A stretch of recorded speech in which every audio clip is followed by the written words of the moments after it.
Hi అండి. Welcome to Anitha foods. ఈరోజు మనం కోనం చేప పులుసు చేస్తున్నాము. మొన్న మనం ఇగురు పెట్టాము. సో, ఇప్పుడు అదే చేపని పులుసు చేస్తున్నామనమాట. శుభ్రంగా క్లీన్ చేసుకోవాలి.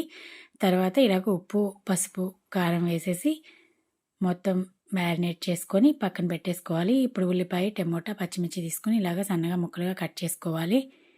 కొన్ని ముక్కలు కట్ చేసుకోండి. అలాగే కొన్ని పొడవుగా కట్ చేసుకొని పక్కన పెట్టుకోండి. ఇప్పుడు కొన్ని ముక్కలు మిక్సీ జార్లో వేసుకొని మిక్సీ చేసుకోవాలి. దీనిలోనే నేను వెల్లుల్లిపాయలు కూడా వేసేసి మిక్సీ పేస్ట్ చేసుకుంటున్నాను.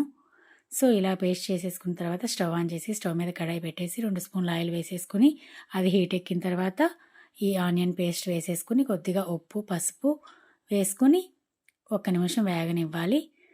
తర్వాత కొద్దిగా కారం కూడా వేసుకుని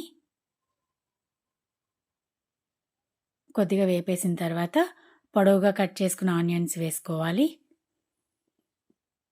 సో, ఇలాగా మీడియం ఫ్లేమ్లో పెట్టుకొని మాడిపోకుండా కలుపుకోవాలి.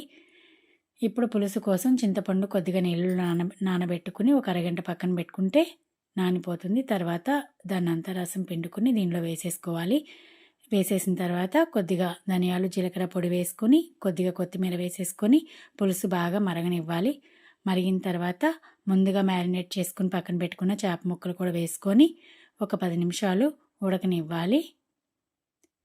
ఇలా ఉడుకుతున్నప్పుడు మెల్లగా ముక్కని రెండో వైపు తిప్పుకోవాలన్నమాట. తిప్పుకొని మరొకసారి మూత పెట్టి ఒక 10 నిమిషాల తర్వాత స్టవ్ ఆఫ్ చేసేసి ఒక 3 అవర్స్ తర్వాత సర్వ్ చేసుకోండి. Thank you so much for watching my video.